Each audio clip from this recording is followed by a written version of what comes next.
Yo, so week 14 was a fucking smash, dog. It's kind of wild. It was kind of Bro, wild. what happened this week, dog? Like, this shit was nuts. There's a Like, lot to get into. There's ejections, comebacks. There was overtime miracles happening. There's a lot. There's a bro, there lot, was there was tantrums, bro. There was WWE Monday Night Raw on the bro. field. Oh man, Suplex City, son. dude, what? What? Dude, that was man, like let's jump into it, dog. Like, I'm excited. Yeah, yeah. I'm excited. I'm excited. So this week we have a headline game that I want to talk about and get to. Before we get there, let's talk about some of the big things that happened, right? So talking about early on, right? We had an early game with Niners Seahawks, big time game, big divisional game, Oh, for sure. right? Yeah, yeah. Um, I was surprised to see it that close, man. I mean, divisional games, they're always. I mean, it's tough to tell, man. I mean, KC has lost to the Broncos, already this season. So divisional games, they just happen to be that way. You see a team so often, you kind of have their number. The Seahawks, they kept it close, man, and I think that's where that frustration came from. And yeah, DK just went off, bro. I mean, when you see the sequence of events, it's like okay, like it's a little understandable. Like he grabs Fred Warner, suplexes him backwards. Warner gets up, smacks him in the back of the helmet, and then DK goes and finds him, grabs this man by the face mask, just shakes him, and then it just pandemonium sets out. And it was like, yeah, that was kind of that was like the end of it because I mean, Yeah, I don't think anybody expected Seahawks to win, but they yeah, also didn't expect them to keep it so close. yeah, for sure. And then to do that without because the quarterback went out, if I'm not mistaken, right? Gino, Yeah, Gino was out. Gino yeah, was out. he couldn't come back in, from what I remember. Hmm. But man, I what I really wanted to see was when he did the suplex on him. I wanted to see that Mortal Kombat fucking finishing broken neck. Like that's Bro, I thought he was gonna suplex him, get up, and then hit him with the "you can't you can't see see me. me." Oh, bro, that John Cena dog. Oh And then man, they all start breaking out, pushing each other, shoving everything. Lenore comes out of nowhere, and then he shoves them, and then they're like, okay, both 14 and 7 are out. I was like, why are you ejecting Lenore? Like, if anyone else is gonna get ejected, eject Warner and Metcalf, and then they eject Lenore. Like, dude, it's like he almost came off the bench or something. And yeah. they're like, I don't know if you played for this team, but Out. Yeah, that shit was nuts. That shit was nuts. But it was a good game. Good game no, for overall. sure, for sure. I really needed the Seahawks to come through personally, but Yeah, yeah, yeah. it is what it is, man. Um, Vikings Raiders, bro. 3-0. Like crazy low scoring game for what seemed to be the answer to Kirk Cousins going out, Mm. right? And coming from NASA, just Hmm. well, I mean, that's what his parents wanted for him, but Yeah, whatever. yeah. I And then the mean, Raiders 0, bro. Like what? yeah, and then you had like this kind of like rejuvenation with the Raiders with Pierce stepping in and like kind of the way that he's approaching like his coaching style and like like when you look back to last season, you see the way Jeff Saturday stepped in and he kind of like sparked the Colts to a couple of wins. They strung together some good football, but then ultimately, it fizzed out. I'm hoping that Pierce can spark something in the Raiders, because ever since they left, Oakland, I mean, they didn't have the best previous seasons, but they at least had some exciting football going on, Yeah. Ever since they got to Vegas, it's just kind of been it's been mediocre at best, Bro, I it's guess. been peaks and valleys, dog. Like For sure. But that low scoring game, they benched Dobbs because I mean he handed us a loss, So and then he comes in, he he gets traded to the Vikings after they told him like, oh, you're gonna be a Cardinal. Like you're gonna be a Cardinal, don't worry about it. Then he gets a phone call, they send him over there, and then he wins 2 games in a row. yeah, And bro. then like That's wild. what? In the offense, he doesn't know. Like that's Hmm. insane, dog. Hmm. But But yeah, this one was a little rough to it watch. was underwhelming, dog, like big Oh, for time. sure. And then, like I said, another divisional game, Lions versus Bears, right? Bears were able to pull this through. Like Hmm. something's going on with the Lions, man. Like Yeah, that, they might be hitting that like that stretch that some teams hit where towards the end of the season they kind of start fizzing out, like they have a strong beginning, middle, they start getting to the end, and then either players are exhausted or teams just start figuring them out. I don't know exactly what it is, but those, like I say, those divisional games, man, you never know. Like someone could just be pissed and tired of losing, and then they just come in with the heat, you know? Yeah, man. Like it's just like it prevents a different level. Like you sure. can be divisional champs, like so to speak, being undefeated in your division, even though your record might suck, but you walked away beating everybody in your division. Like that's the least you could do. But I mean, I get it. And then Ravens, bro. Ravens pulled off the comeback in OT on a punt return. Yeah, that was wild. That's fun to watch. I love watching punt returns, kick returns in general. I love, like, you don't really see too much of that anymore. You might see punt returns. Kickoff returns are super rare now because kickers are just kicking that shit right out the back of the end zone. Yeah. But on the punts, it's exciting to see. Usually those coverages, I mean, everybody's so fast now in the NFL that those coverage squads, they get down the field before a returner can even do anything. At the most, they're getting like 10, 15 yards maybe. Every now and then you get that big return. The only other returner is like Turpin. He's so quick and so small that he's able to get down the field really quick. Yes. So when you see return and then in overtime, it's just like such a dramatic way to end a game. Like it's just like that. It's a walk-off, bro. It's a walk-off. Entertained, bro. It's a walk-off. You hit that and then like you just leave the other team just like, well, I guess that's the way the cookie crumbles. Yeah, bro. I mean, you haven't seen like that feeling that I've missed because I remember watching football when I was younger and seeing like Devin Hester, right, doing that shit. Like he would, absolutely, and it was on the regular. It wasn't like, oh, this is just a one-off. Like, no, he's doing that shit daily. Like for sure, he built a Hall of Fame career off of his kick returns. I mean, he did some things in the receiving game, but his return game was ridiculous. Like his vision off of kickoffs was just like unmatched. His speed, his vision, like even just shaking defenders, just the way he was able to juke them, like it was something like special to watch. Like it's one of those like generational players. Yep. And that I'm glad I got to. Hell yeah, man! And then when I got to see Deshaun Jackson start returning, and he had that. They had that big comeback against New York, and it was 0-0, triple zeros on the clock or something like that. He caught it and he dropped the ball, and then he picked it back up and was like, and just took off. Yeah, took it home. We were down by like I think 2.5 touchdowns at that time. It was crazy. I mean, I was Deshaun Jackson there, and then I remember our boy here from UTEP. Demps, I think was his last name. Oh yeah, T. Demps. Yeah, he was a kick returner too, and I saw him return 1 or 2. That was pretty cool too. But we just don't see it as much anymore, man. No, it's super rare. So when you see the Ravens pull off a win like that, a close game that I don't think a lot of people also didn't think was going to be as close, especially overtime. But then that walk off, just being able to do that for your team, like what? No, we're not. We're done. This game is over. I'm gonna end it right here, and then get that ball in the end zone. That was something dope to watch. I loved it, man. It was cool. It was enjoyable, man. It brought like that youthful feeling back. So I'm glad to see that, man. But let's talk about a fucking wild card, dog. Let's talk about Mr. Joe Flacco with the Bengals, bro. Tell me about it. What's your feeling, bro? What's your take, dog? Joe Flacco starting for the Browns right now, like. It's crazy. It's crazy, bro. Like he was like, they give him a call.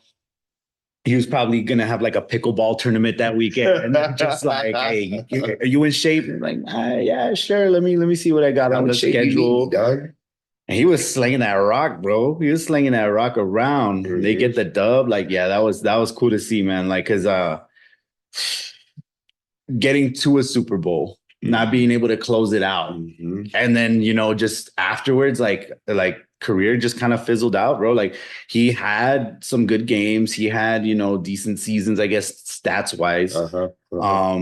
But to just come out of pretty much nowhere and to be able to will the Browns into that win. Because he was with the Ravens when he went to Super Bowl, right?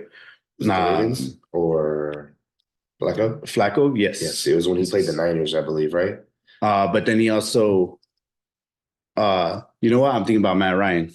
That's that dude too. Yeah, I'm thinking about Matt. And I think he was with the Colts, right? He's with the Colts now. Yes. I remember that. Yeah. But in both of them, like, still good quarterbacks. But good to see Joe come back. Right? No, yeah, for sure. Seeing him come back and then just the veteran coming in and throwing touchdowns, throwing for 300 plus yards, 4 touchdowns. It's dope. Hell yeah, man. It's Hell dope. yeah.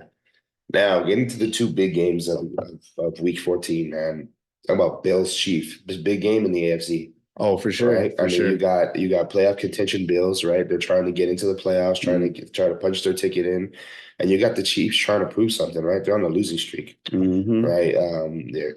They're frustrated, they're going through it, and then for them to lose the way that the Chiefs lose the way that they did, man, like Yeah, and then against the Bills, that's like one of those rivalries that every time they play each other, like Josh Allen brings it, Patty brings it, like the whole squad, like they want to beat each other. yeah, And you get into a tie ball game, then that to have it end the way that it did was a little rough, like you never want to see a game end because of a penalty. yeah, And like, it happens a lot with like pass interference, like they chuck it down the field, pass interference call. There's not a lot of time left on the clock. And then the team just kicks a field goal or something, because yes, it's that close of a game. yes. And when it is that close of a game, I understand where Mahomes comes from when he says like, it sucks to see the game decided on that when they've been playing each other hard the entire Yeah, game. yeah. But at the same time, like it's clear, like the man was offsides. Like he's offsides. And let's walk through it, right? So you break the huddle, right? These receivers are trained to get to the line, Mhm. and the quarterback can't see where they are, right? Because the line that we see on TV is the line for us to see, Yes, not yeah. for the QB or anybody else to see. Mhm.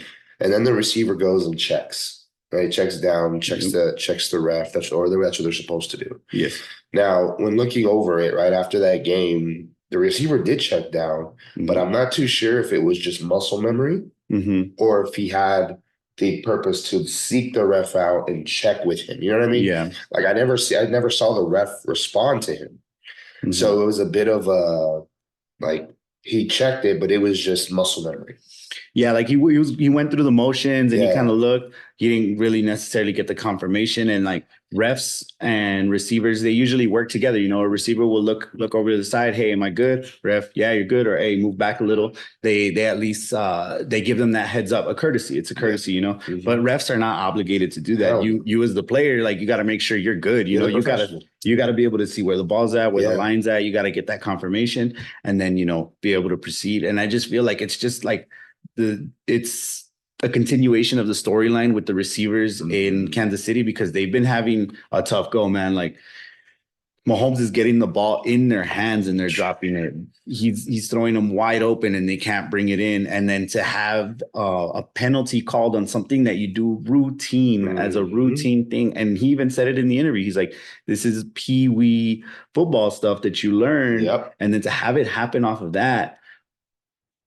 But then again, that tantrum that he threw and then going after the ref, you just can't do that. Like you can't do that. It opens you up to criticism. And then also refs could be like, you know what? You think we're calling games tight. It's like, try and talk to one of our guys like that again. And then we're really going to call these games tight. Man. Like it's to the point where like, hey, you can like, I understand the fact that like Patty was mad. And I initially thought he was mad at the receiver. Personally, I thought he was mad at him. And then to see him start like chomping away at the ref's ear, like, Pat, you're the face of the league, man. Yeah. Like you're held to a different standard. And is that fair to you? No. But you earned that spot, right? You earned it because of how great you're becoming and how legendary you are becoming. We're seeing it. Oh, for sure. Happen before our eyes. But for you to blow up like that, that was just like it was very uncharacteristic. You never see him. I mean, they've lost games in the past.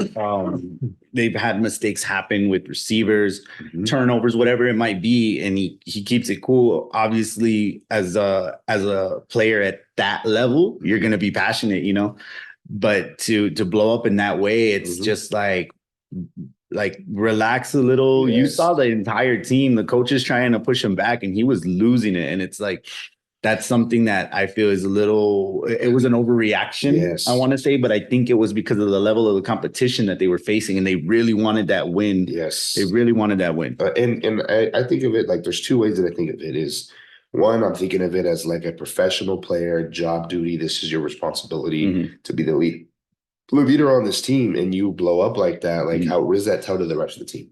right? But at the same time, as a player, as being in his shoes, like I understand the frustration. You just lost the last game Mhm. for a call that wasn't called, that was blatantly pass interference Mhm. at the 1 yard line. Mhm. Now, should he have caught the ball? Absolutely. Hit him right in his hand still. But should the flag been thrown? Yeah. And it's not like the flag was thrown late on this offsides against the Bills.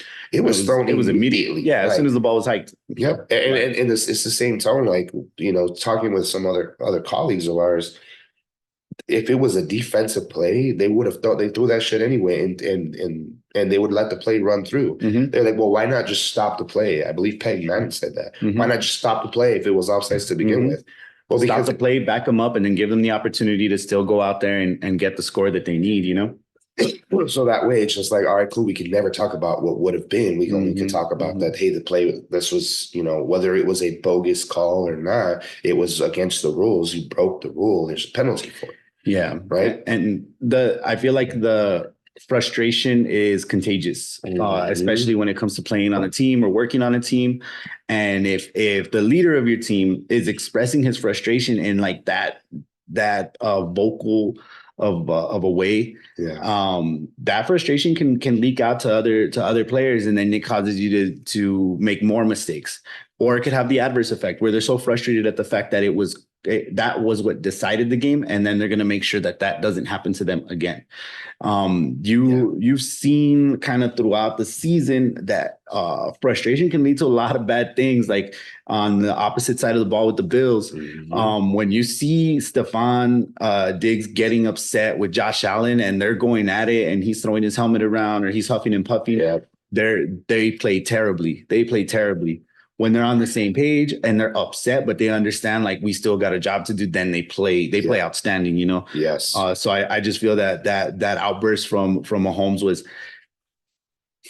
merited in the way that it was called, but it was a little bit too much from him. And I mean, he's got to know that, you know, and I'm sure he's going to make statements saying like, you know what, I overreacted, or, that this is the way things happen in the NFL. And it happens in almost any sport. And that's his character, is to, hey, if I make a mistake, I'm going to own up to it, apologize, and move forward. And I think that's why we respect him, right? I do. Oh, for sure. I love the dude. I think he's a great character on and off the field. Yeah, absolutely. Right. I think, he's a younger and not as established version of what LeBron is to the NBA. Right? Yeah, I can see that. That's what I feel. But, hey, kind of a funny note on this. I noticed this, and this was just a side note. If I was as frustrated with him and I would have thrown my helmet, I probably wouldn't have made it land on the helmet as cleanly as he did. I probably would have ended up looking like Odell Beckham and got hit by the smacked in the face by the field goal net. By the net, yeah. But anyway, like kudos to fucking Patty for throwing that shit. Just landed right on the. That's how accurate he is, bro. No, that's crazy, bro. That's your receivers.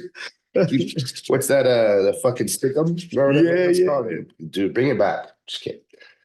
But man, I really don't want to bring up this next game, dog. I really don't want to. You bring it up, bro. I don't want to talk about this game. This was long time coming, man. Oh, hold on. Hello. Hey, I gotta go, dog. I can't talk. It's frustrating to me because the first game didn't go this way, and we could have pulled out the win the first game. But hey, it is what it is. This was the get back game, and damn, they got him back. They got him back real good. There was a point in the game where y'all got a fumble, returned it for a touchdown. The game was still 12 points away. I was like, this is where it happens. This is where the avalanche starts coming. And this is where, this is just my previous scars from being a Cowboys fan. It's like, this is how things usually tend to happen. But nah, man, they locked down. They shut down the Eagles offense to no touchdowns.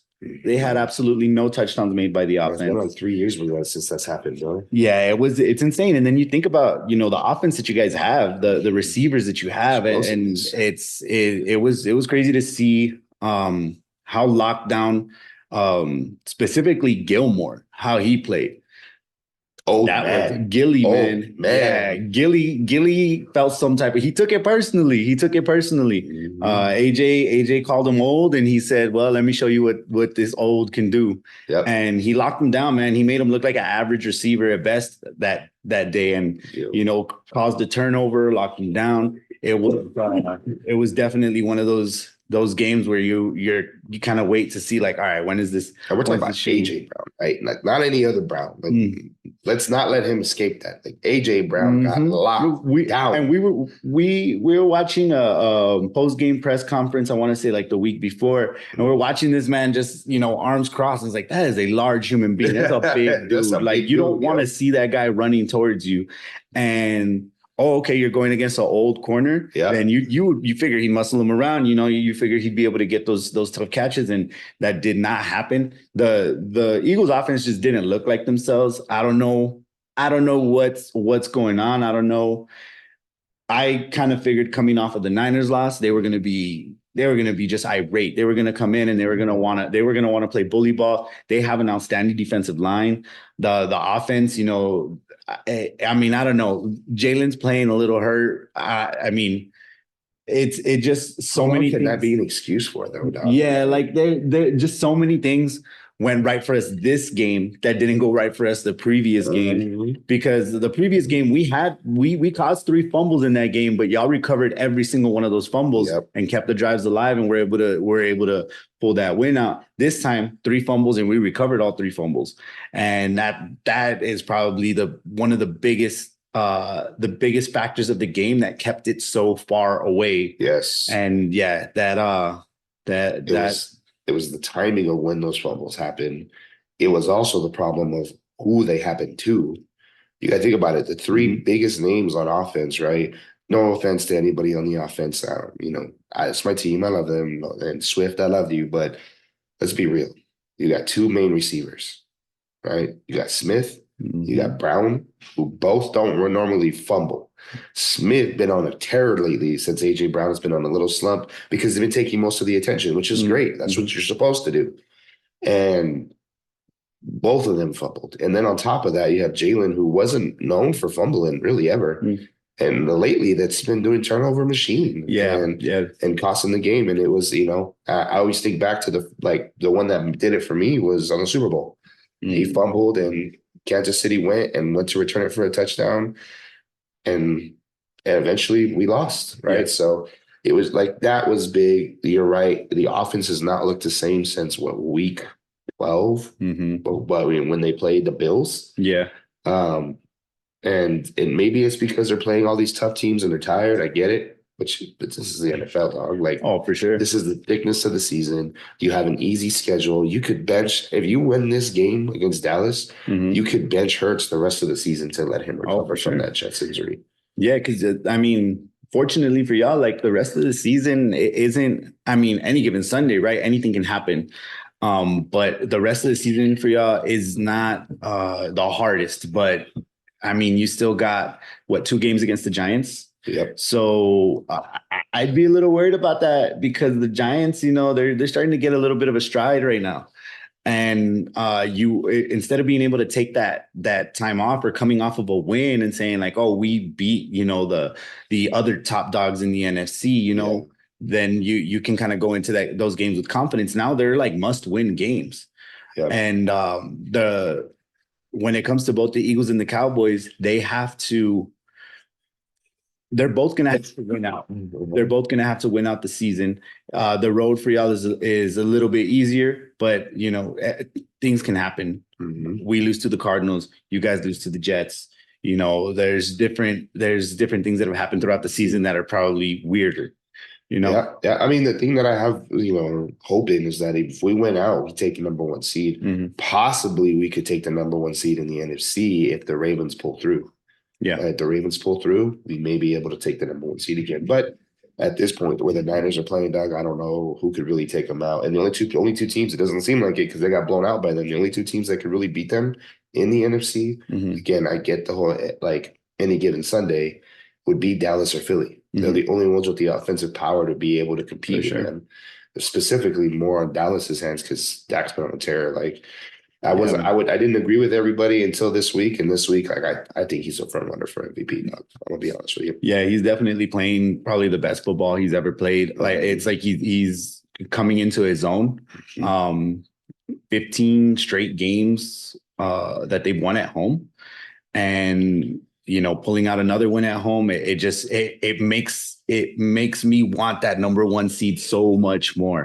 Because I don't want to go to Candlestick, man, or Levi Stadium. Like I don't want to go there and have to play the Niners in their house. It's a rowdy place to play. Yep. They're playing super confident right now. And the scary thing is that, this time last year, they were playing a little hurt, so now they're healthy, they're looking super strong. So that's scary going into the playoffs. If they can continue that for the rest of the season and go into the playoffs at full strength, then that's a scary team to face for sure. Yeah. So we'll see how the rest of the season plays out. But let's make these predictions for Week 15, dog. All right. So first up, we got Thursday's game. We got Chargers and Raiders. All right. Yeah. I'm gonna pull. I think the Chargers are gonna pull through with it. I think they're without Herbert. I get it, but I think they're gonna do well. What's your take? It's a divisional game. I mean, Chargers should pull it out. They're both playing with backup quarterbacks, Yeah. So the Chargers should pull it out. Well, the Thursday night games are weird, man. Yeah. Thursday night games are super, super weird. They're on Prime. Yeah, that's for one for sure. Yeah, that's one thing for sure. But yeah, I mean, the Chargers should be able to pull that one out. So you calling Chargers on that? Yeah. One. All right, I'm marking this down, because we're gonna look back on it at the after Monday and see where we ended up. So we got Chargers. We're agreeing on that. And we got 3 games on Saturday. We got Viking Bengals. I'm gonna take Bengals. Yeah, I'm gonna take Bengals too. Browning is that dude's been playing crazy, man. That dude's been playing crazy. So yeah, I'm gonna take Bengals in that one too. Yep. Then we got Colts and Steelers. They're both 7-6, both trying to get into the playoffs. Who you take it, man? On that one, I mean, I hate to say it because I can't stand the Steelers, but I'm gonna take the Steelers in that game because they pull out tough wins. Like they're ugly wins, but they pull them out. And the Colts play ugly games. So if this is one of those ugly games that it just kind of comes down to either last possession or some kind of wild like strip sack fumble for touchdown, I bet on the Steelers to make that happen over the Colts. Steelers. You know what? That's exactly who I'm taking. I like them. You asked me right now. I don't remember the quarterback's name, but I remember liking him. So we'll see. Kenny Pickett. Mm-hmm. I like him. And I think when it comes to getting, like you said, like in the dirt, elbow deep in grease, like I think it's that Steeler fashion. Personally, also they tend to be like they're in the state of Philadelphia, so I'll take them. Yeah, at one point they were called the Steagles, bro. Yeah, that's an ugly sight to think about. And then here comes the bang, bro. We got Broncos and Lions. That one's tough. Lions need to win to get back on track. Broncos they've been kind of catching a little bit of a stride. I like Sean Payton. I like Russ. I like the way they've been playing lately. I'm gonna pick the Broncos to win that one. Bro, I picked the same team, bro. Right here. Broncos. Wrote it down before you finished up. And then we transition over to Sunday, right? So I don't really care about this game, but to the Saints, it's important. We got Giants and Saints. And what's his name? Fucking Pepperoni or what's the quarterback's name from New York? Danny DeVito. Danny DeVito. That's it. I love it. Yeah, Tommy DeVito. Hey, man, like, have you seen that dude's agent? Have you seen the way he looks? Dude, he looks like a straight mob boss. Nice. Dude, pinstripe suit with the fedora and everything. Oh, my goodness. Yeah, I'm gonna pick the Giants to win that one. You think so? I kind of would prefer to see them lose, but I feel like they're kind of gaining a little bit of confidence. And then the Saints, man, just, I want to root for them, but I just like, man, well, they find a way to lose. I'm gonna take the Giants, but the Saints, like, they're tied. There's 3 teams that are 6 and 7 in the NFC South. That's a That's sorry nuts. division. Someone's gonna win it though. Someone's gotta win Someone's it. got to win it. So I pick the Giants as well. Now this one should be a pretty easy pick. We got Chiefs versus Patriots. Mm. You know, I heard Belichick's going to be out at the end of the season. Who knows? But I'm gonna take Chiefs on that one. I don't know what you can take. Yeah, I mean the Chiefs have to. I mean, especially with the way that they lost, they're gonna. Unfortunately for the Patriots, they're probably gonna catch the full wrath of the Chiefs' offense, defense, everything. They're gonna, yeah, they're gonna throw.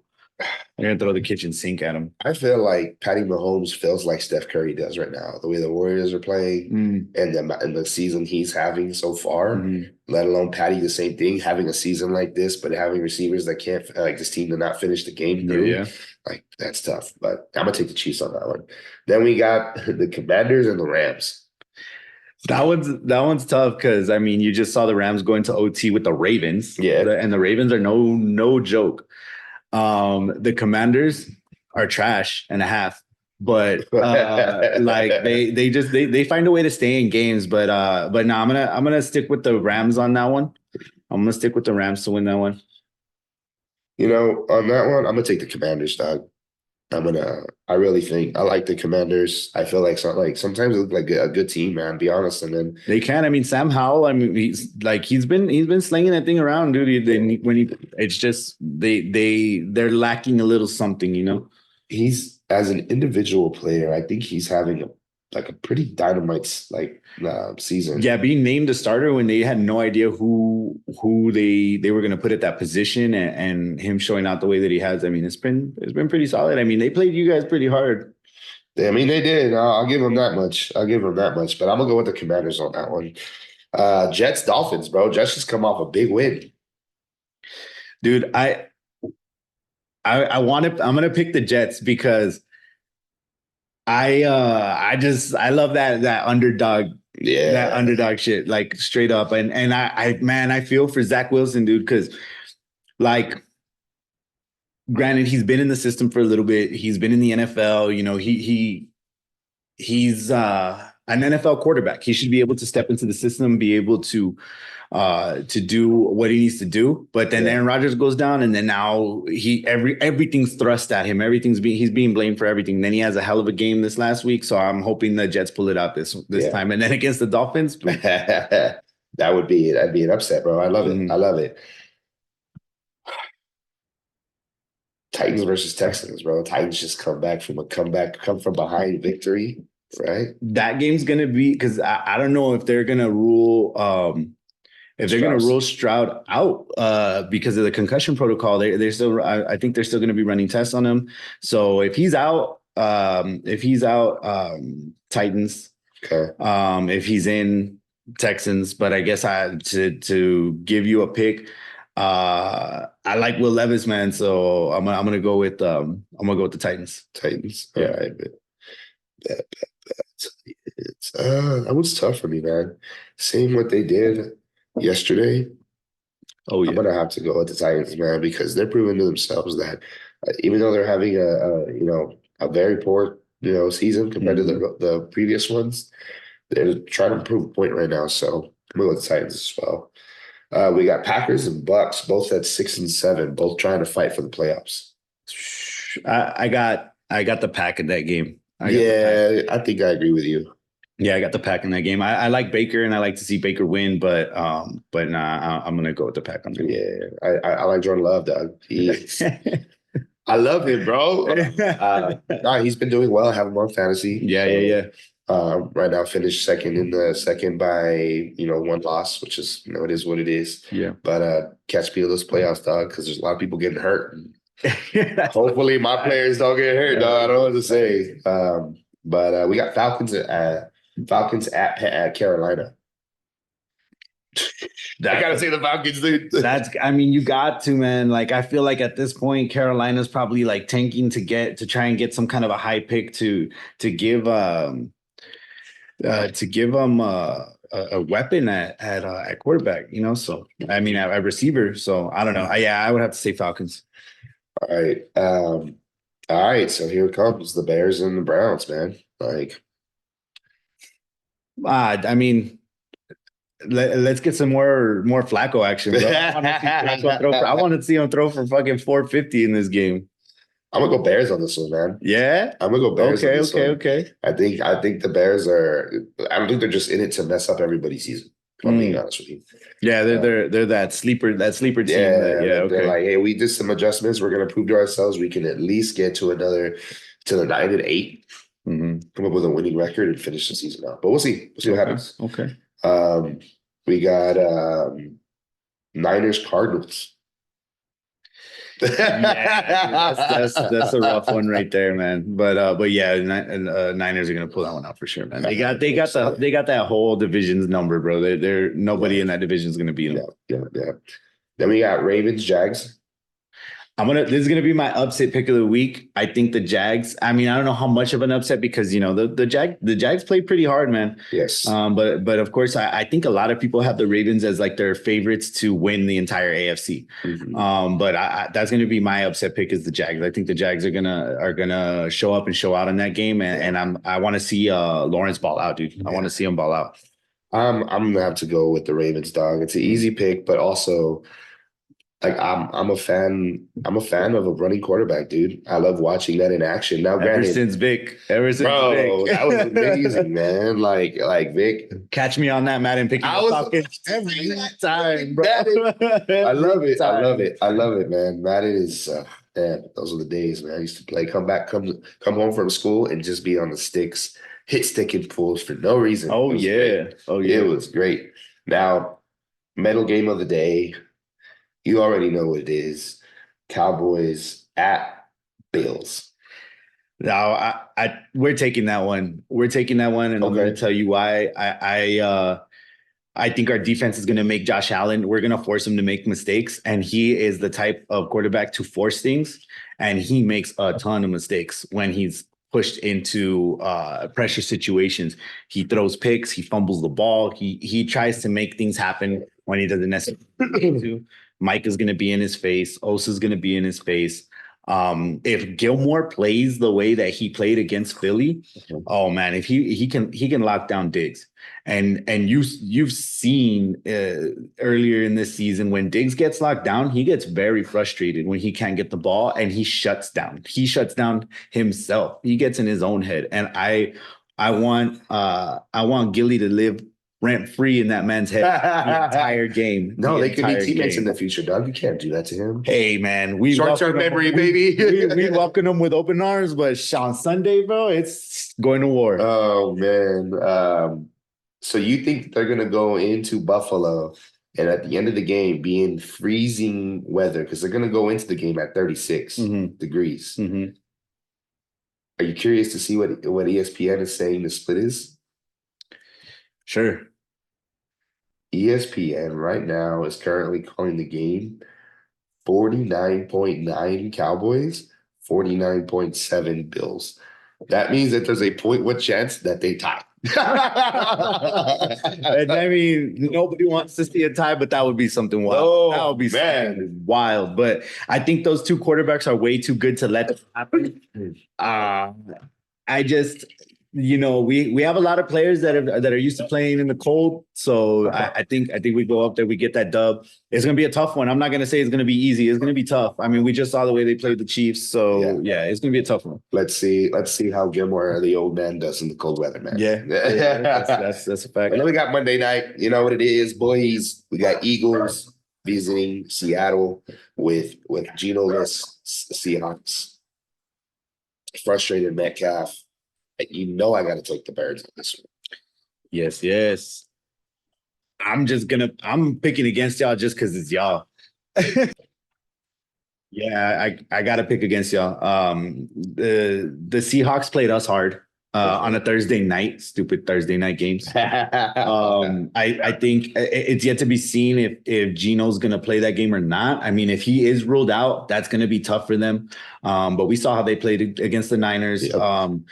And I mean, to be completely honest, I don't see the Eagles winning or losing 3 in a row.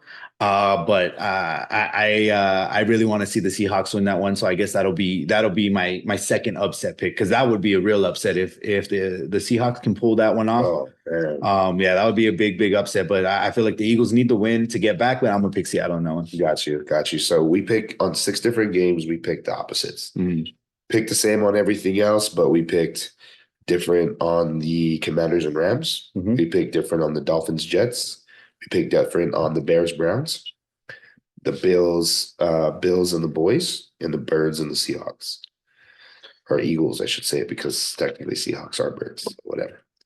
Anyway, all right, man. So we got these picks in. Now let's talk about something that just happened for the first time: the inaugural NBA in season tournament, right? The Cup, Yeah. right? So, Yeah, like, shout out to LeBron. Congrats to the Lakers pulling it off. for sure. But is it what we expected? I think there was a lot of things that happened, a lot of teams that showed. So, was it a surprise? I feel like there was a lot of teams that people did not expect to get as far as they did. Of course, the final Pacers Lakers. Yep. Pacers took out my Celtics, which I was super upset about. But also, I mean, the Celtics did not play to the best of their ability. Tatum had a ridiculous amount of turnovers. He even got ejected from one of the games that they were actually able to pull off. And I feel like it was better for them that he did get ejected that game. It created, it kind of freed up other players to be able to do some things. So it's a surprise in the way it all played out. You had Austin Reeves going off pretty much the entire cup. AR-15, that boy Yeah. deadly. What? He was gunning for sure. He played with that my crush is in the stands energy. Bruh. Like he finds it and he goes in, he goes hard. He is a big reason why, they were able to push past a lot of the competition, Yes. and then it's fun to see how all the players react to him and the way that he plays. It shouldn't be, for sure. Like LeBron loves seeing him go off, and it opens up the rest of the players to be able to do what they got to do. But yeah, I mean, at this point, it shouldn't be a surprise to anybody. But honestly, whenever he goes off, it's good for that team. Yeah. Like being a Celtics fan, I don't like seeing the Lakers do good, but I do like seeing players like that do real well. LeBron getting another little title under his belt, the first ever NBA Cup, he's able to win that one. Walk away with the playoff MVP too. Yeah, man. So it makes me a little curious because I feel like the vibe of the cup and the vibe of the bubble were similar. Yes. And they pulled out that championship in the bubble. They pulled out the championship in this cup tournament. So it just makes me feel like that's their niche, when they're able to just focus on basketball, they're the better team. When you have all these other things going on, you have fans screaming, you have all these lights and lasers and all this sound, it's harder for them. Yeah. But it was definitely it was cool to see some of these players go off. Halliburton just losing it. That's something that I really enjoyed watching. Crazy, yo. Mm-hmm. So, talking about the Lakers' journey, right? And let's talk about some of the teams that were in there. Like, you got Lakers and Suns, right? You got the big three in Phoenix, right? You got Devin Booker. You got Bradley Beal, and then you got Kevin Durant, KD. Durantula, right? You got them up there, and they're doing work. Now, I get it. Bradley Beal's hurt, but you still got KD, bro. The Brooklyn was good KD. KD and Booker, bro. Like Booker's he's a good ass player, man. And there's no reason for them to not be able to win games, and especially I feel like certain teams are made for that tournament style, that win and go home. There's certain teams that are like they're one and done because all they have to do is go out and win that game. And it feels to me that Durant and Booker should be able to put up enough points to be able to just ace teams. Yeah, they lose by 3. Booker, I have a special heart for Booker, a special place in my heart for Booker because the same way Kobe was a carbon copy of MJ. That's what Booker was getting to. Like, if you watch a lot of his shooting styles, a lot of the way he carries himself, the way he plays on the court, it's very Kobe-ness like. And he even said he trained with him and did those sessions with him. So like, can you imagine if he had more time with Kobe, would we got to Oh, see for this sure. type of generational player come like Yeah. that? But his growth was so stinted, and now he has to learn a different way, learn a different Yeah. mentality, and he can watch film and he can do all that, of course. But it's nothing like getting it firsthand, right? Shout out to Kobe. RIP. Then we got the Kings and Pelicans, right? Pelicans beating the Kings, and Pelicans been on fire lately. But again, the Kings pulling off an upset win against, I wouldn't say upset win, but a needed win against the Warriors to get Yeah. in. They not only did they didn't necessarily have to win, they just couldn't lose by more than 11. Isn't that crazy? That is a Like little wild. if they lost and they lost by 10, they would still be in the tournament because of the point differential. Yeah, yeah. Yeah, the structure that they followed is similar to the structure that they follow in, like in soccer tournaments. Like when you see whether it's a World Cup or even if you see like Champions League, the way the tables are set, the way the point differentials are set, the what each win gets you to be able to move up the table, they structured it the exact same way. Yeah. And it gives those teams that ability to be able to move forward in the tournament. Yep. And then once it gets to that win or go home situation, it's all in your hands at that point, I feel like the Warriors got a lot on their plate right now. Like they got a lot of things that they need to address. Like you think bringing in CP3 and then having them there with Curry, like they're gonna be able to dominate, Yeah. but you have these flare-ups and these issues with Draymond over here choking people out, and like, that disrupts the team. That disrupts the team, and I mean every team seems to be taking this cup seriously, like they all were playing their hearts out. You like, I love watching the Kings play specifically because Fox, bro, like he's just a beast. I love watching that dude play. Yeah. I love watching that dude play. But the way that it all ended up turning out, I think it drew a little more attention to teams that a lot of people were just kind of like, So I do feel like the Pacers got well-deserved attention, Hell yeah, bro. Pacers beating the Celtics and then beating the Bucks in the second round. That's insane. Like, Pacers coming through strong. Now, we all know that, Bucks finishing number 1 seed. They look borderline unstoppable, especially with Giannis. Like, he's just an animal. And then of course, they fend off the Knicks, to get to play the Pacers and then eventually get beat by them. So that was nuts, man. Yeah, it was definitely a fun tournament to watch, and it's going to be cool to see that how they're going to evolve it, because this is the first year that they do it. Yeah. So let's see how they evolve it. Let's see how I want to see them incorporated into postseason. Like what does it mean winning in this league, in the in-season tournament? What does that mean for the postseason? Does it help a team get some home games? Well, because I mean the cup is cool. You get the trophy. That's awesome. That's good for a team. It's a good boost for you to keep moving forward in the season. But if they try to incorporate some kind of an incentive, that would be pretty dope. I think it would be tough because since the NBA is divided into two, same thing like the NFL. It's two conferences, right? And if you give it a guaranteed playoff spot in the league, I feel like you'd have to get it to the 2 finalists, one for each side, to make it fair. Yeah, right. Because they're all about division and all about equal rights, equal lefts too. Yeah. But anyway, I personally think they'd have to put those two, but maybe not, right? Or maybe they just say, hey, the winner gets guaranteed home field advantage. Yeah. So even if, because let's say those two teams, those two winners of the cup end up in the playoffs. Yeah. Then okay, who was the 3rd and 4th position, and then let's give them an opportunity to see what they can do in the playoffs if they're not in there already. Yep. It just I feel when you give those teams those opportunities, you get surprised, and it makes for good basketball. It makes for great entertainment, because when everybody loves that underdog story. So if you see a team that,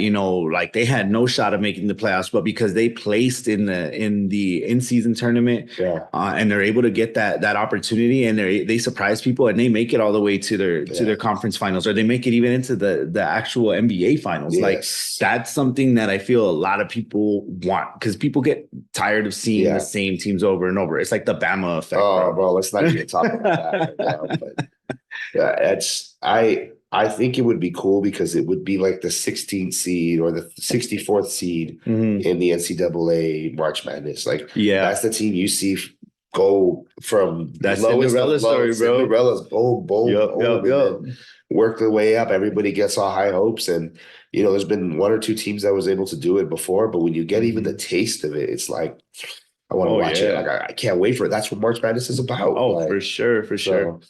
But congrats to the Lakers. I'm excited for Yeah. them. I'm excited for LeBron. To all you LeBron haters, like I know some of y'all out there don't like the dude, but you got to respect him on and off the court. Oh, He's probably for going to be the sure. greatest to do it, in my Yeah. opinion, right? Yeah, and to touch on that, like there's always the debate, Jordan or LeBron, and I feel that they're goats in their own right. Yep. They both brought something to the game that has not been seen since. The way Jordan was able to come in clutch and win those championships, and I didn't get to witness those championships and watch him play, Yeah. but I've been able to see LeBron play and Yeah. seeing the fact that this man is getting like pushing up to 40 and he's still keeping up with all these youngsters and he's showing them what's up. Like I feel like this season he's playing some of the strongest ball that he's ever played, and he understands that he doesn't need to do everything, but if he needs to, he will. Yeah. And getting the scoring record, like getting that title, like the things he does All for his time. community, like all time, all of the season, all time. yeah, man. I don't think we'll ever see a player reach that. I don't think we'll ever see a player play as long as he has, because he approaches every season like if he's a rookie. Like he'll come in That dude super fit. He'll put in the time. He does all the things that like players like not the diss on Harden, bro, but if Harden had a little bit of that tenacity that LeBron had, bro, like there's no reason why he shouldn't have a championship. When Harden was playing, when he was the sixth man on the OKC, that boy was unstoppable. Mhm. And then he became a starter, and it's like he just said, "I deserve this," and instead of just going to get it, bro. Yeah, That's how I feel. Like I love Harden's a great player. yeah. That was the team that I thought I was going to be an OKC fan when they had Westbrook, Durant, and Harden on the same team. I was like, boy, those are going to be unstoppable. Now I'm happy my Heat beat them. The Heat will beat them. But at the same time, like I really wanted them to be successful, bro. Because I was like, man, then they broke apart. Anyway, getting off tangent. No, for sure. And then like there's so much to touch on there, but on that specific topic of Jordan and LeBron, like let them be the legends that they are in their own right. Yeah. And stop trying to compare, man, because the league is different. Their styles of play are different.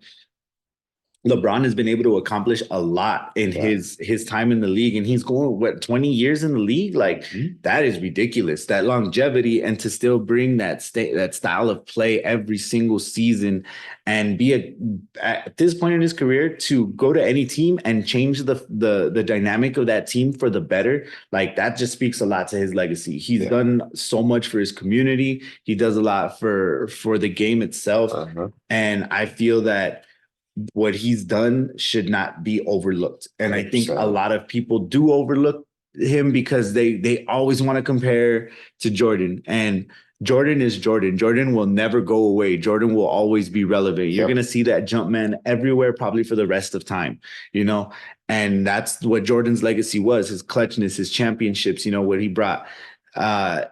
With LeBron, he brings that same championship caliber of play, but almost into his 40s, which is something we didn't get to see from Jordan. He his career got cut a little bit short. He came back into the league, still kind of balled out a little bit, but LeBron is still in the mix every single time. Like, yes, most definitely. I don't know where this whole idea came from that there has to be one player that is the greatest in that sport to ever play.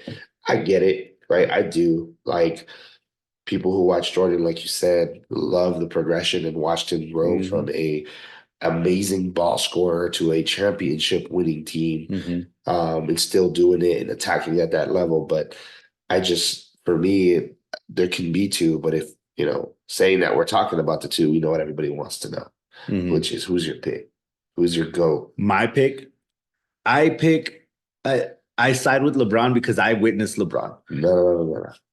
Who do you pick, bro? I'm saying it, LeBron, bro. I'm Cool, picking cool. LeBron. I'm picking LeBron. Gotcha. I mean, witnessing his greatness, seeing what he's brought to the table year in, year out, without fail, and then also extending that outside the court. Yeah. That to me is it just speaks to his greatness as not only a player, as an individual, and his legacy is gonna, it's gonna be something that people are gonna talk about for decades, centuries later. Whatever the sport ends up evolving into, LeBron will always be relevant, just like Jordan will be relevant. But I feel like LeBron has surpassed that with the way that he's still adding to that scoring record, by the way. He's still going to keep playing. He wants to keep playing until he's able to play with his son. And then if he still feels good, he'll probably keep playing until he can play with his other son. Bro. It's going to be with cyborg parts and just going ham. Owning the Las Vegas, whatever they're going to be. The Las Vegas Sinners. I don't know. Yeah. But yeah, man, I got to agree with you. LeBron, for me, I just saw him grow up. It was my first official name brand shoe I ever got was LeBron's. They were the 5s. They were the gold, blue, and white. Awesome shoes, bro. They're heavy. Bricks for days. But like wearing sandwiches on your feet. Oh my God, bro. Dude, it was rough. But for me, it'd be LeBron, man. That's just everything that he's done. I love Jordan. Don't get me wrong. I like watching the highlights, but I didn't get to experience it that way. I didn't get to watch for me, the first NBA game I ever remember, and I still remember to this day. Everything else I could be remembered by watching highlights, but the first one I can remember offhand was when Derek Fisher hit the 0.04 second shot. Okay.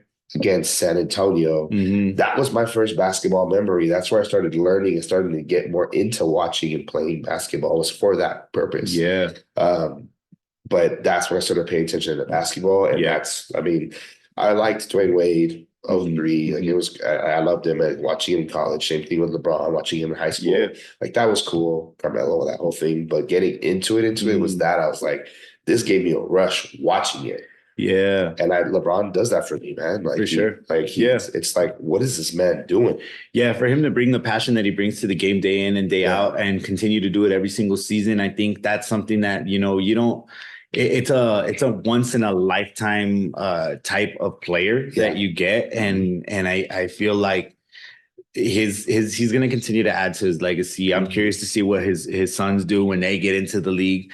There's some big ass shoes to fill, man. And it's not just his sons that have to do it. There's recruits and there's players that are going to keep on wanting to strive for that. And he's setting that bar extremely high and continuing to push it and push it and push it. And I think that's great for the NBA because that opens up players to want to be great, want to reach that greatness. Can you imagine if there was a player that was going through his camps and idolize LeBron, as some kids do right now, go to his camps and then go take over the league and even give him a little notion hey, I did a lot of work. It was on me, but I also couldn't have done it without the development from the help of LeBron. Oh, bro, when it gets to that level, which is it will get to that point. That's the purpose why we're here is to create impact. And I don't know how that dude can make a bigger impact. Yeah, it kind of Snoop Dogg. I mean, this is kind of a little bit off track, but Snoop, welcome. So it reminds me of what Snoop was able to do with his Pee Wee football league. Yeah. So he has this Pee Wee football league, and he's had it for years and years and years. And a lot of NFL players that are in the league right now are in there because of the Pee Wee football league that they played in, which was Snoop's league. So he gave that avenue to these kids to be able to go and play and get them off the streets and then get them into positions where they can focus on, the sport of football. Yeah. In the same way that LeBron was able to open these camps, and not only, and it's not even just in the NBA, opening up schools just so kids have the opportunity to be able to go to college, to have a degree, have an education, learn how to use technology, be able to do better for themselves. That to me is what honestly, that to me is what separates him from Jordan in that sense. Yeah. Like I just feel that him being able to do that and bring that those opportunities to his community and the kids in his community, like that just speaks so much about the type of individual, the type of legend that we're witnessing. Yep. It's like Jordan was the best to ever play in the NBA. LeBron was the best to ever be in the NBA. Yeah. Like that's a good No, most definitely. I agree with that statement 100%. Right? Like yes. like Jordan, you'll always remember him for things he did on the court and the brand, the Jordan that came from the court, Yes. right? But you'll remember LeBron because of the court games, but you'll remember him about everything else that he does. Yes. I like that. Yeah. Cool. We're gonna touch more on the NBA as the season progresses. Oh, for sure. We start getting the All-Star weekend, and we'll start jumping on these playoff games. And before you know it, my Heat are gonna beat your Celtics again in the Eastern Conference Finals, and then losing the finals again. Hey, at least we get there, dog. Hey, we were in the finals. We've been in there. We've been there. It got your ass. Wait, we got a big man now. We got a little unicorn on our side this time. Y'all need to figure out who your main dude is to begin with. Okay, so that is a good point you bring up, because I feel like that's always the issue that they have, is that there's no true point guard with the Celtics. They try to run point with Tatum, but it's like he doesn't feel comfortable playing point because he wants to be able to get open shots. He wants to be able to drive through the lane with ease. And like he's a damn good player. Mm-hmm. What frustrates me with the team that they have is that there's no real leader. And losing Marcus Smart, you lost a leader. You lost a very huge that huge vocal point to the team, where he was talking all the time. He was always, whether he was talking to Big Al or he was talking to Jason, he was talking to Jalen, he was always talking. He was always, whether even if it was a turnover that he committed, he was always keeping that communication present.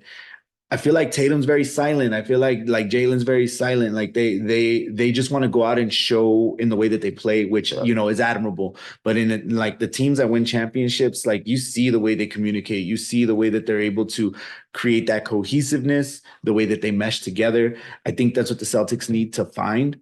Again, that trade with the Bucks was huge. You have somebody who has that championship caliber now.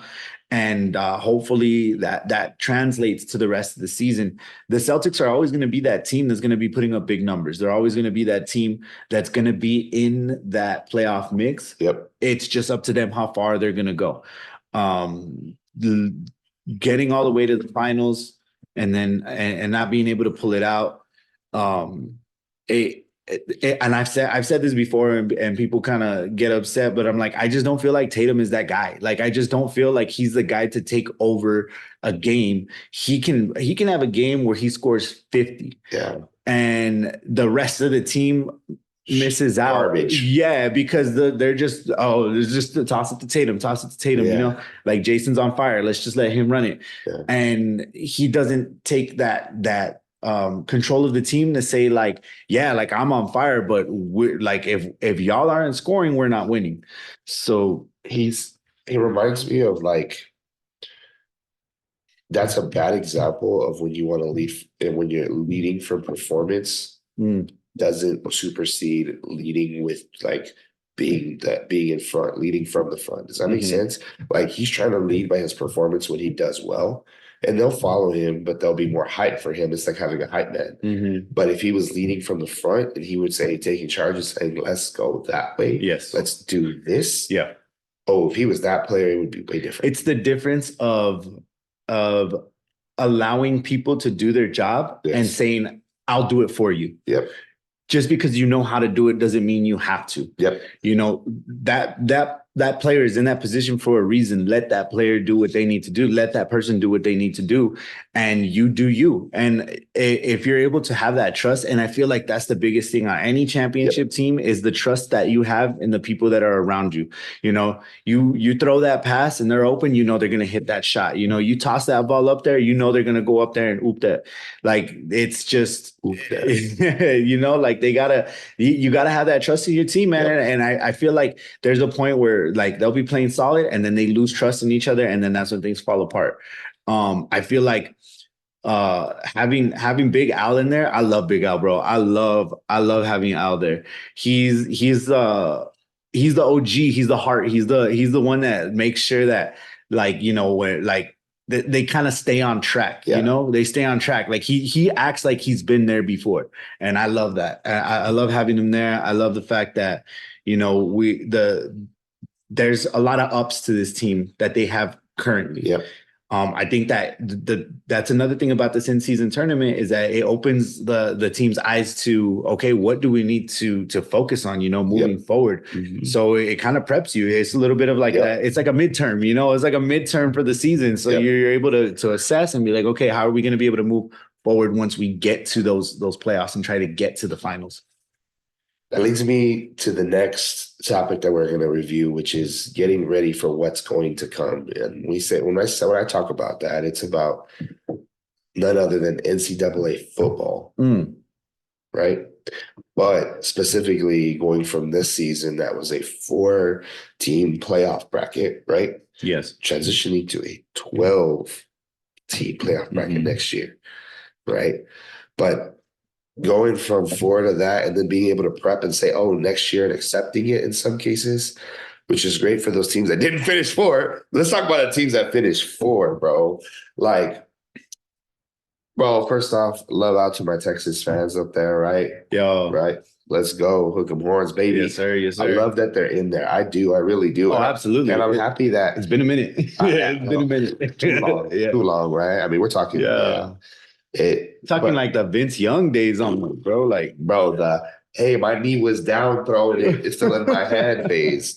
I love that dude anyway. Shout out to Vince Young. Yeah, dude. Seeing Big Blue in there, I like them. I know that bugs you. I know you don't like that. Yeah, man. But I feel like you'd be happy for your brother, right? Your brother's a huge Michigan fan. Oh, for sure. Yeah. So the Ohio State Michigan game was that was a tough one to watch, man. Like, Ohio State had the opportunity to pull that out. They pulled that off, and they're in that Final Four for sure. They're in that playoff. So to be clear, you're an Ohio State fan. Oh, for sure. Yeah. Yeah. Wow. Ohio State, bro. Ever since Zeke came onto the Cowboys, that big bro. Like, I love Ohio State. I love the football that they play. They always bring it, bro. They Chase Young, Nick Bosa, Ezekiel Elliott. There's the list goes on about the players they produce. But I mean, that goes for a lot of the teams that are in this Final Four. The matchups that are set right now, great matchups. Like, I mean, we can get into the predictions in a bit. The thing that I feel is a crime to the. Don't say it. I feel like it's so upsetting, bro. It's upsetting to me. An undefeated team left out in FSU.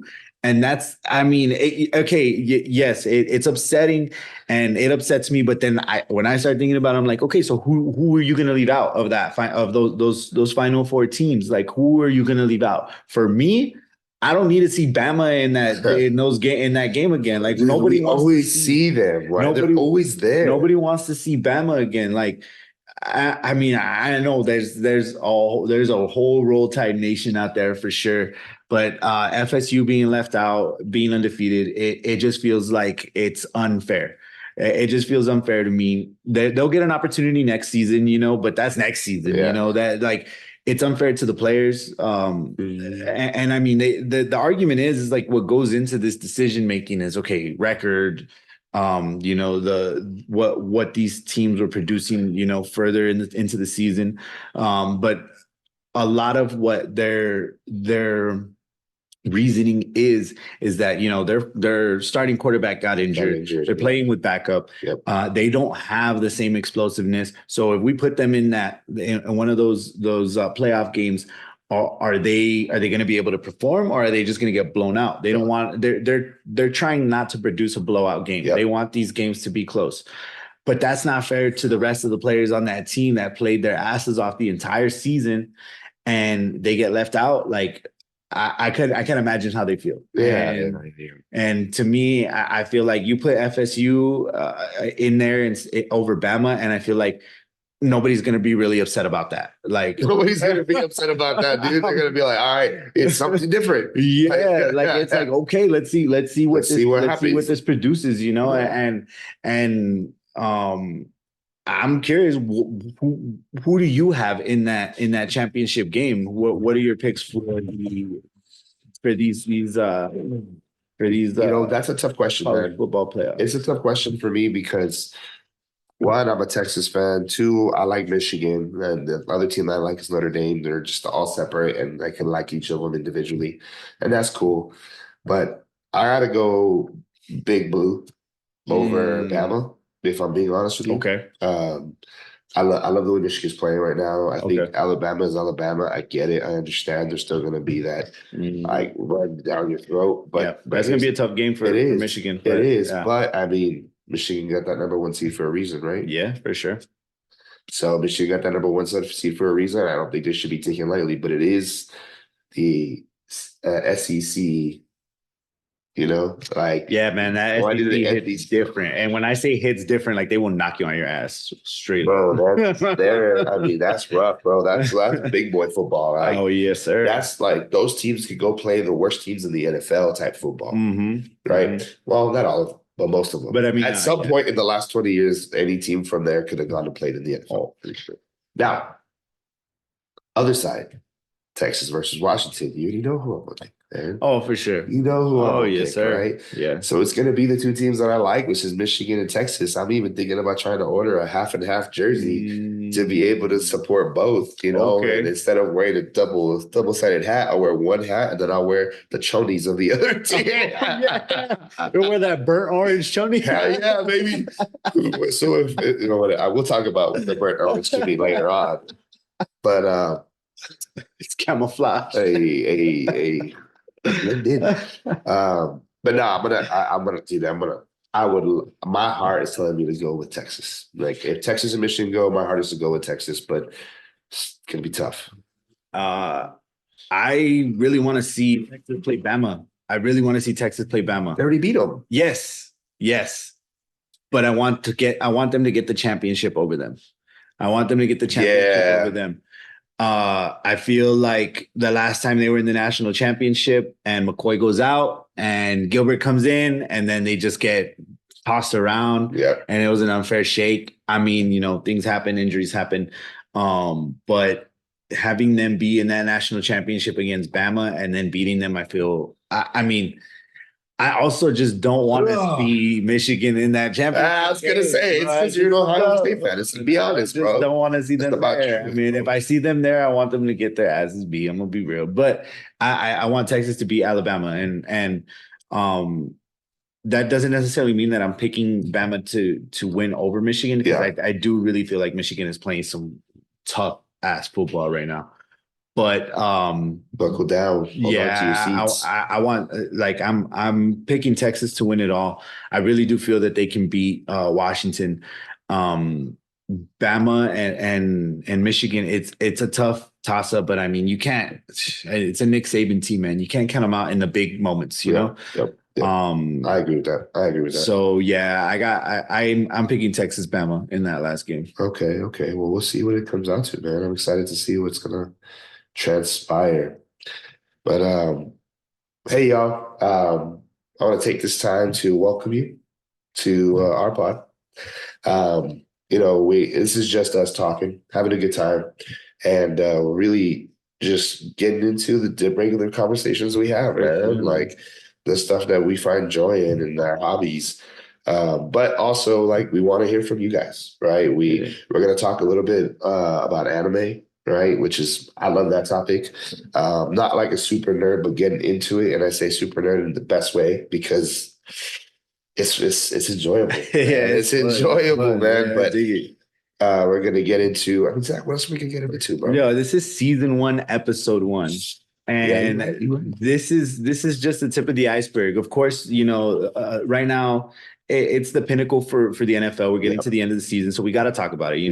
We're getting to the end of the NCAA season for football, so we're going to talk about that. NBA's popping off. We talk about that, but there's so much more that we're going to be hitting. There's the games that we're playing right now.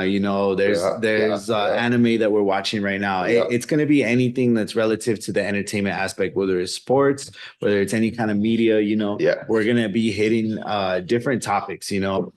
I can't wait. I can't wait to get into this, because we can go on and on and on Yep. about a lot of these topics. There's a lot of Mhm. things that you've introduced me to. Yeah. Your boy Josh has put me on to some anime. Boy, Josh, man, Yeah, tell him like love. it's gonna be a real fun ride. It's gonna be interesting to see where we go from here moving forward. Yeah. And the Yeah. different topics we come up with, and we want to hear from everyone. We want to hear from people. What are your thoughts on our takes, and what are your thoughts about what we should hit? What are your recommendations? Because there's everybody watches different things, and we want to know what you're watching. We want to know what you're into. Like there's so much that we can touch on, and that we There's so can much hit on. out there, man. Oh, for sure. I mean, there's all different For types sure. of animes. There's different games that we can get into. And overall, dude, I got excited about some of like the stuff going on in golf, bro.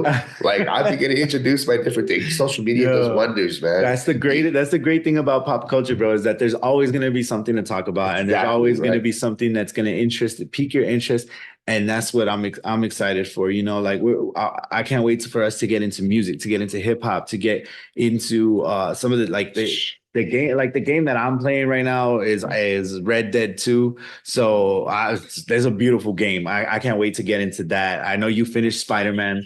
I just started that one, and then I'm getting back into Apex, Yeah, which it's is a lot like, of fun, dude. bro, it's like I'm just trying not to have a seizure when I play the Oh damn my game. gosh, bro. There's so much is happening. Yeah, but hey, if you is. get once you come from a point in Apex where you were pretty good and you digress because you lack of play, Mhm.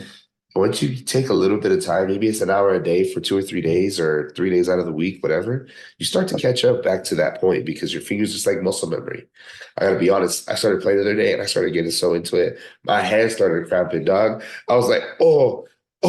The last time that I played a game this intensely, and this is gonna date me hard, is Black Ops 2. Hell yeah. On the Server's still PS2. live. Let's go. Bro, Black Ops 2, I went so hard at that game. The introduction of zombies, like, oh my God, it was that game changed my Hands life. down, one of the best games. And that's why I'm saying I'm excited to get into the things that we're going to talk about, because we're not just going to talk about, things that are currently going on, but the things that have happened, the things that got us into Need where for we Speed are. Underground. Oh my God, bro. Mark that on your calendars. Mark that on your calendars. Oh yeah, bro. yeah. I can't wait. I can't wait. This is, like I said, the first episode of the Pulse Ultra Pod, and this is gonna be a fun ride, man. It's gonna be fun. I couldn't think of anybody better to do this with and start it off with. It's gonna be a real Hell yeah, ride. it's gonna be fun. It's gonna be fun. And I really want to like kind of get into just one little topic and just to kind of give you a taste of what we're just some specific, some general items that are going to come from like the anime worlds right now, right? Sure. Right. And like, who's watched AOT? Have you guys watched AOT yet? I finished watching it. You're almost there, right? Oh yeah, I'm like right towards the end. But honestly, that anime hooked me so hard. Oh. I binged so many episodes in like the span of a week. Oh yeah. It's definitely one of those that gets you pulled in, intrigued. I'm not gonna lie. The last few episodes, they kind of started losing me in the way that they jump around. But from what I hear, from what you told me, it kind of starts all getting pulled together, and it's just having that patience and letting the story develop. But oh, absolutely, AOT is it's got to be goated for sure. I know. I would say like in maybe the next week or two you could finish it, and I want you to. So we can get into it, man, because I finished it like when it released. I watched that episode. I was up, staying up, waiting for it, and came out, watched it. And I'm so excited to have you go through it, to watch the experience through you, because that's pretty cool. Yeah, and that's why we all watch anime, right? Yeah, that's why we always recommend. Yo, you need to watch Naruto because of this. You need to watch this because of this. You're like, hey, where you at, bro? Oh, and like. To touch on that, just the experience of watching that story develop. So right now, I'm also into My Hero. So My Hero right now, dude, I'm like 10 episodes away from the season finale. Like, oh my God, this is getting intense. Yeah. They had the big Dobby reveal. I just saw that, the big Dobby reveal. Yeah, I got to see you get to see you know, because you go through so much of the season of watching the students develop their powers, and you're like, okay, when are they gonna pop off? When are they gonna pop off? You get little glimpses. I'm finally at the point where it's getting into the shit, and I'm loving it, bro. Honestly, Hell yeah. I'm into a lot of comics. I watch all kinds of things. To be completely honest, Shigaraki is probably one of my favorite villains of all time. Like That's a statement. I'm That's saying a that statement, yo. Shigaraki is one of my favorite villains of all time. Like his origin, his powers, his just like that dude's nasty, bro. Like just the absolute destruction that man can bring. That Yeah, dude's evil presence is intimidating and it is heavy, yo. for sure. But you know why? You know why you feel that way? You haven't finished watching it yet. You have to catch up. But two, you haven't seen JJK, bro. Oh yeah, that's one that I got to start. You That's one haven't I got to seen start for sure. JJK. Yeah, That one yeah. in itself, dude, is an experience to go through. It starts off, you just think about it like you're driving down the highway, okay, and it's raining when the sun's out, which is crazy to even think about, but it's because the angle. I get it, whatever. Mhm. But in the back, you have a like dark thunderstorm looking thing, but it's sunny on your side, and in between, when light hits water, Mhm. what forms? Oh, you get that rainbow. You get that rainbow, Yeah, right? yeah. It's like that great time before it fucking bashes, bro. It gets so crazy That and sounds fun. oh, dude, it is intense, yo. It's so much fun to experience and to have my closest friend, damn near brother, my brother, I call him my brother, right? Yeah, yeah. Josh to recommend and get me on this. Like that's what this is about, everyone. Mhm. Like this is about sharing different animes, right? And saying, hey, Let's let's put each other on. Let's put each other on. exactly, man. Let's watch each other's growth. Like from the knowledge of it and be able to conversate even more and get into that. Because Absolutely. Tokyo Ghoul, that's what I'm getting into right now. Absolutely. Tokyo Ghoul Okay. right now. So that's one I'm gonna start watching. Yeah. Two, what is it called? Anime Leveling or Leveling something. It's gonna be released on Okay. Crunchyroll Got you. January 6th. Mm. We need to start watching it together so we Oh can yeah, start we one gotta. together. That way we can at least have one that we're current on. I got you. Exactly. We Yeah, got to start yeah, yeah. watching that one. Now, the only problem is that it's gonna be subbed, bro. So you're gonna, I mean, I'm gonna have yeah, to put on my goggles every single time Okay. and my Coke bottles. scoot in. But my Coke bottles, you ridiculous. But all jokes aside, like that's what this is about, is sharing those experiences and Oh, sharing for them sure. with you guys. So For we're sure. excited to get into that. Yeah. And we're getting to other topics. I mean, we'll have Yeah, fun for and, sure. and we're gonna want to know your feedback, right? So we're gonna have our contacts up soon, right? Where you can reach us. We're gonna have our TikTok, right? Yeah. We We're have gonna be our doing it all, YouTube, man. our YouTube, of course, posted on Facebook and Instagrams, clips and things like that. But also getting into, trying to even go to like community events or celebrate our families with you guys. We have Christmas coming up, right? Yeah, We got Friendsmas coming up. Friendsmas. That's gonna be lit, man. Yes. Every year it's lit, and I Yes. can't wait. I can't wait to share those videos. We're gonna be playing some It's gonna be games. great. There's gonna be prizes. Someone's gonna fall on their face. I don't know who it's gonna be. Oh, I know exactly who it's gonna be. But we'll talk about it. We'll make a side bet offline. If you guys know who it is, put it down in the chat. Put it down in the comments. Like, Yeah. that's gonna be cool. But yeah, I'm excited, man. So like Zach said, right?